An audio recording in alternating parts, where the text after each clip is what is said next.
현장 기도. 내가 1974년에서 75년간의 정치범으로 옥살이 하는 동안 고문 후유증으로 망가진 몸을 요가 수련으로 회복했던 이야기는 일장에서 적은 바다. 그 후로도 요가 수행자 김용상 군의 지도를 받으며 요가 수련을 열심히 하였다. 그런데 요가 수련이 좀 더 깊은 단계로 들어가니 요가의 원리에 대해 석연치 않은 느낌이 들었다. 기독교적 성경적 원리와는 차이가 있다는 의문이 든 것이다. 요가의 영적 배경은 인도의 힌두교다. 힌두교 신이해의 핵심은 만물에 신이 깃들어 있다고 보는 범신론이다. 범신론은 기독교의 유일신 사상과는 본질적으로 다르다. 신에 대한 관점은 크게 두 가지다. 신이 있다는 유신론과 신은 없다는 무신론이다. 그리스 철학자 플라톤은 무신론을 영적 질병이라 하였다. 유신론에는 세 가지 관점이 있다. 다신론, 범신론, 유일신론이다. 다신론은 신이 많다는 신념이다. 고대 사회에서는 다신론이 대세였다. 온갖 신이 등장하는 그리스 신화가 대표적이다.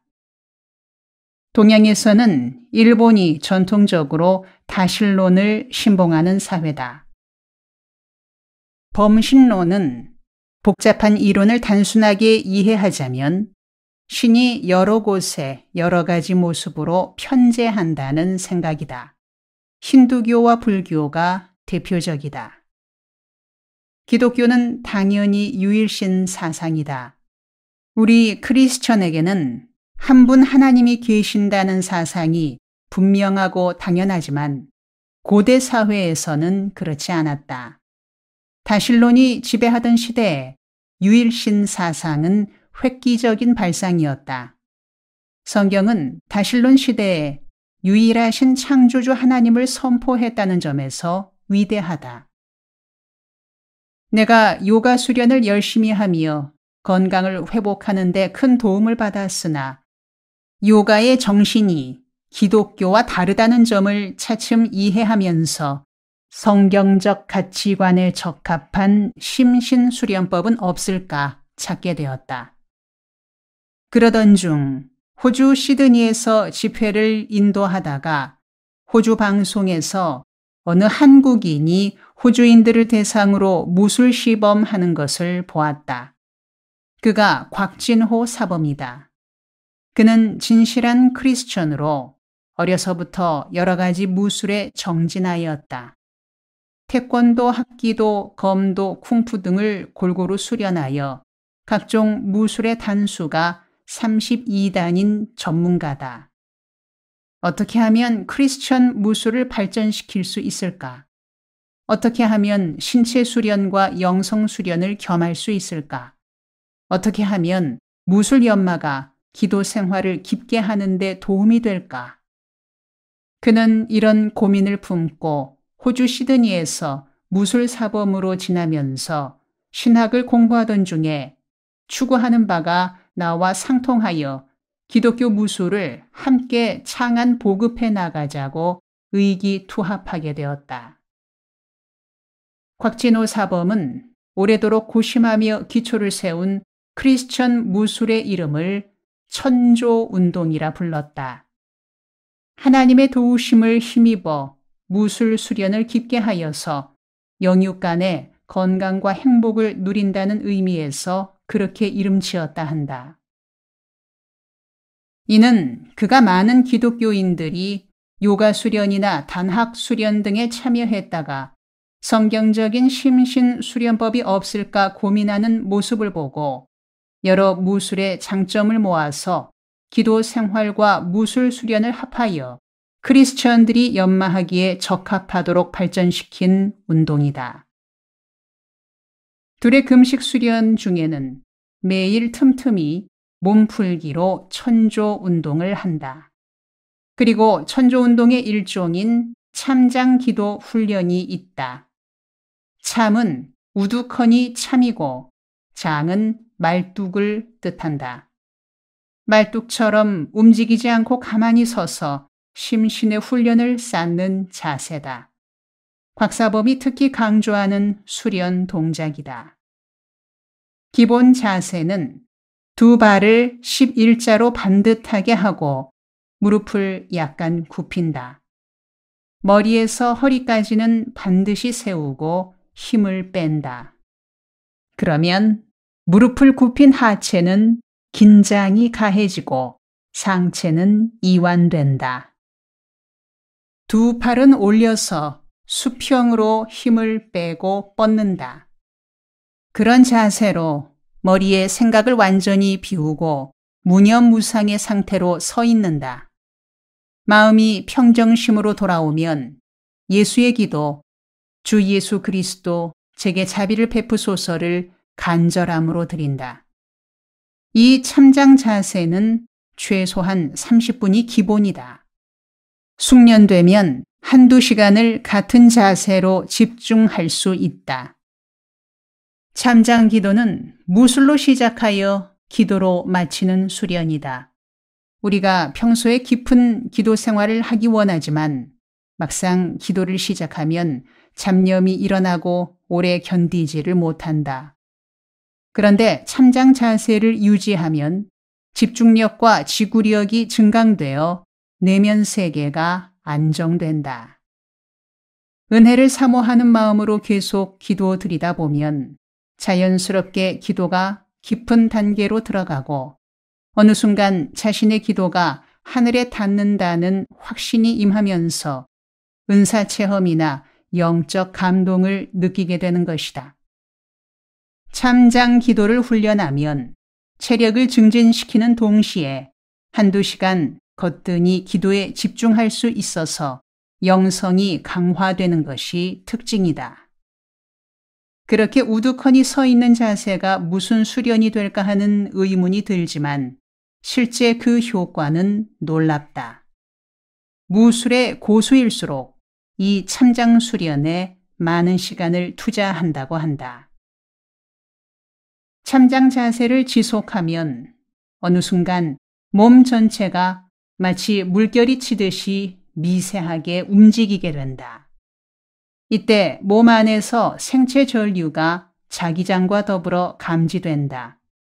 그 흐름은 마치 유전자처럼 나선형으로 움직인다. 이런 흐름을 무술 수련에 적용하면 무술의 격이 높아진다. 이 수련은 현대인의 조급증, 산만함, 불안증 등을 제거하는 데 큰 도움이 된다.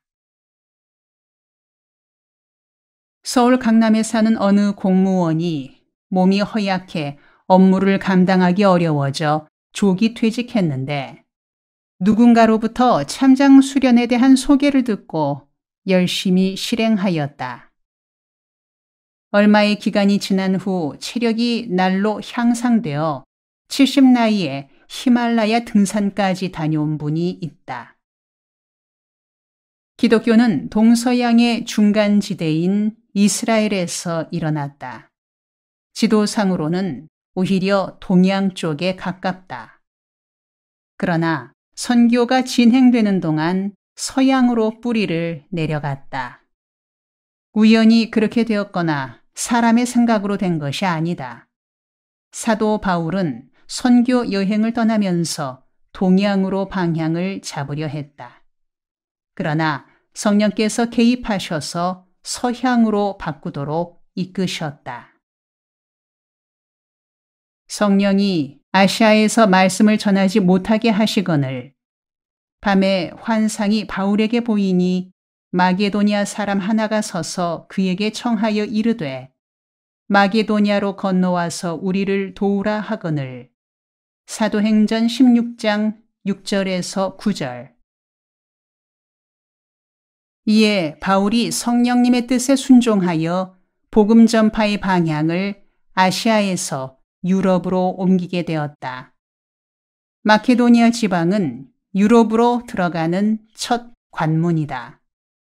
바울이 마케도니아로 들어가서 세운 첫 교회가 빌립보 교회다. 유럽에 세워진 첫 교회다. 빌립보 교회를 세운 공로자가 옷감 장사 루디아다. 이 여인이 유럽의 첫 교인인 셈이다.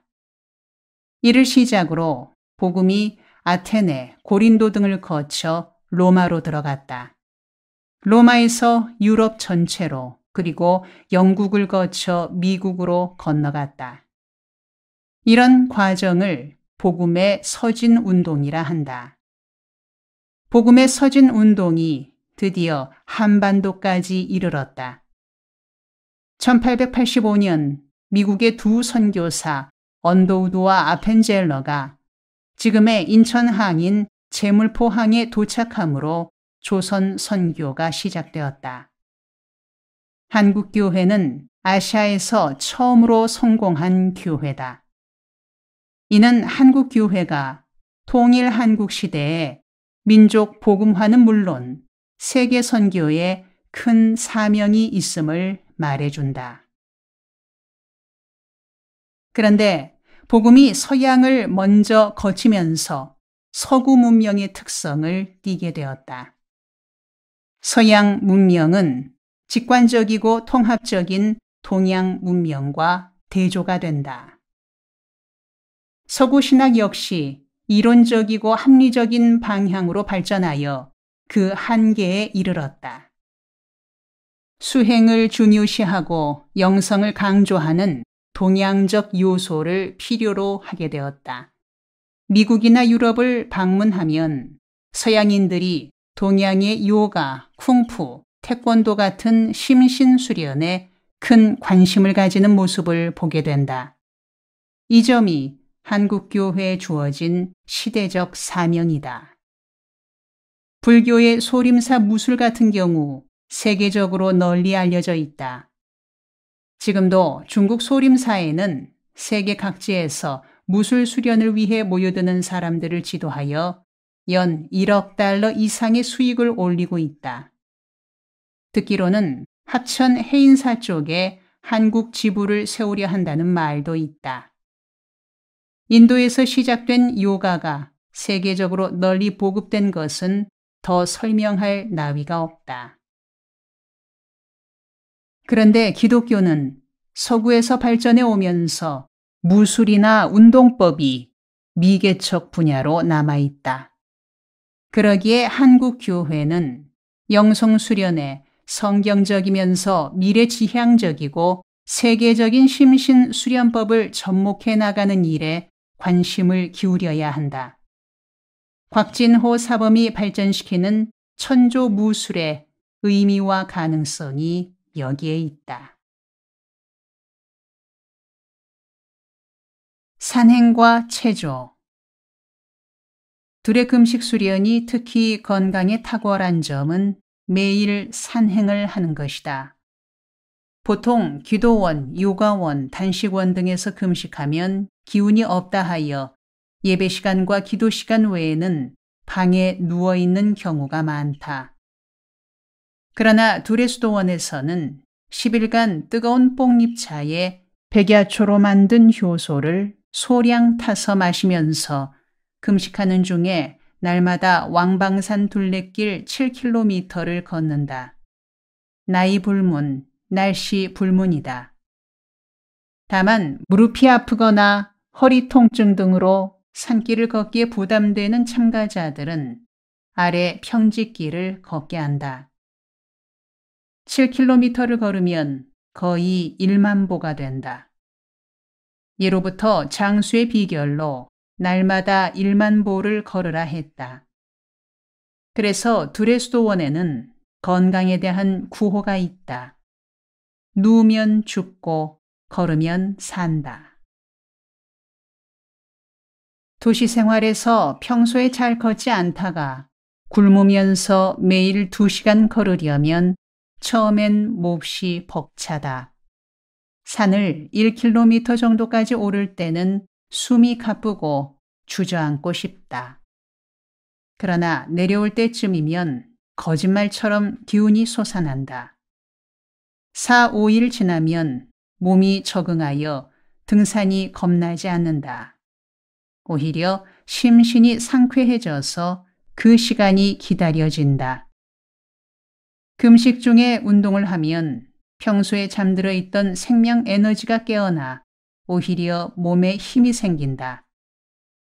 발을 옮길 때마다 호흡에 맞추어 주 예수 그리스도 제게 자비를 베푸소서를 읊조리며 기도드리는 중에 어느새 정상에 닿게 된다. 참가자 중에 공황장애로 고생하는 경영인이 있었다. 잘 운영하던 기업이었는데 공황장애가 생겨 거의 사경을 헤매다가 둘의 10일 금식 수련에 참가하게 되었다. 평소 50m도 걷지 못하고 주저앉던 처지였는데 매일 7km 산행 코스를 완주하며 금식하는 중에 몸의 회복뿐 아니라 정신의 건강도 되찾게 되었다.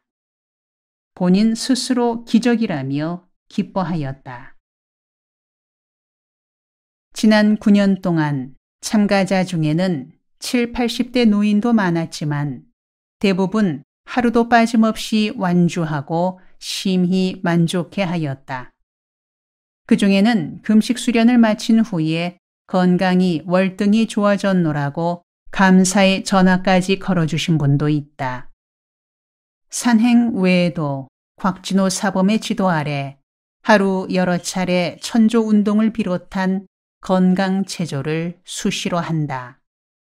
그렇게 산행과 운동을 겸하여 실천하는 금식 수련의 효과는 탁월하다. 날이 더할수록 몸도 마음도 편안해지고 보람을 느끼게 된다. 마치고 나면 한결같이 행복한 금식 기간이었다고 고백한다. 나는 대학 시절까지만 해도 위장병, 불면증, 신경쇠약증까지 겹쳐 심신이 몹시 허약했다.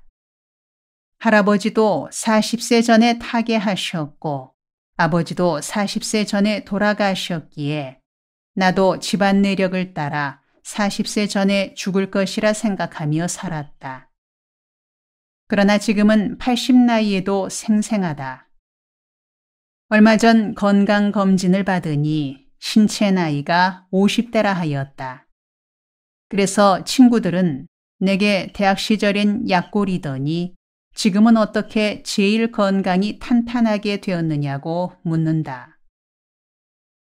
내가 건강하게 된 바탕에는 3가지 원칙이 있다. 첫째, 절제생활.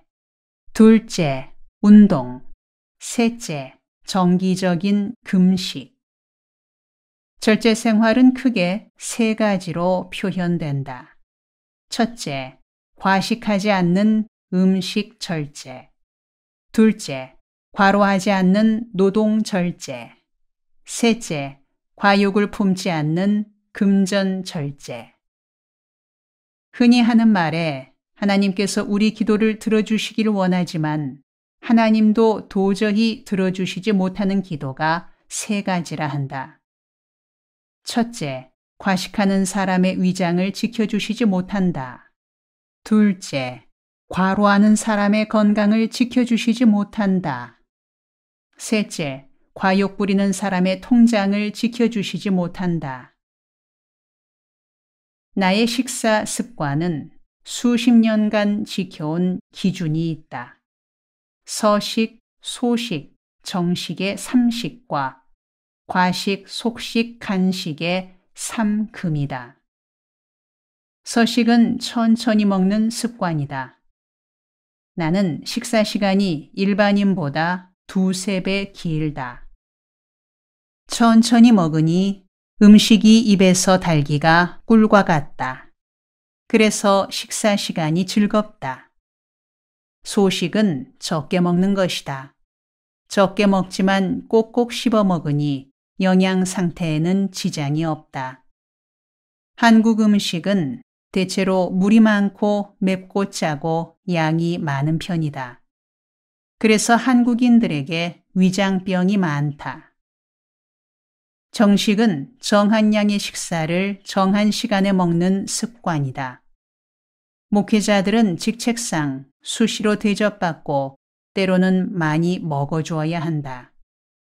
그래서 목사들에게 많은 병이 당뇨, 고혈압, 위장병 등이다. 그런 점에서 나의 식사 습관은 철저하다. 어떤 자리에서도 정한 양 이상 먹지 않는다. 비싼 뷔페에 가서도 평소 양만큼만 먹고 수저를 놓는다.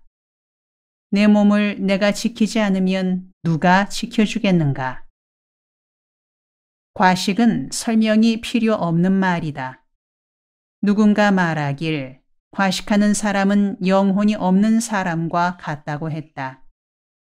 소, 닭, 개 같은 동물은 과식하지 않는다.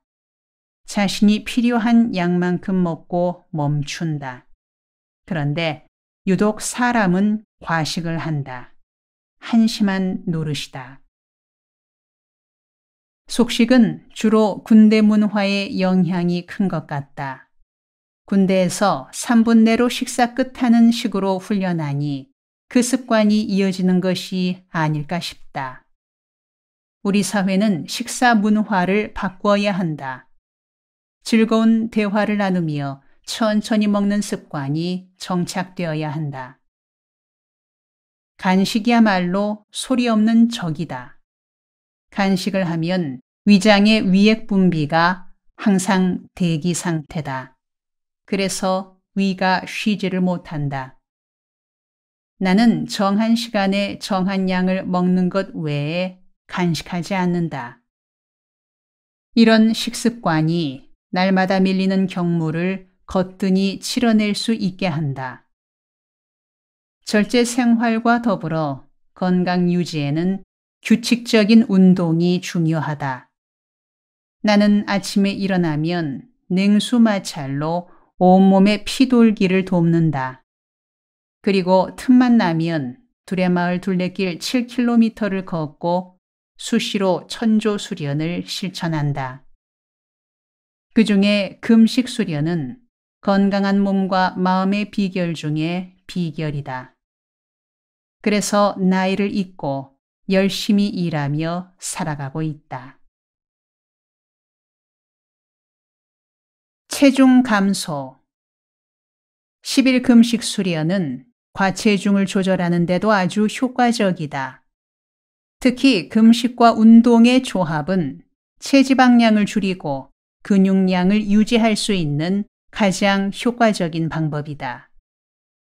수련회가 끝난 후 여성은 평균 4에서 6, 남성은 7에서 10kg의 체중이 줄어든다.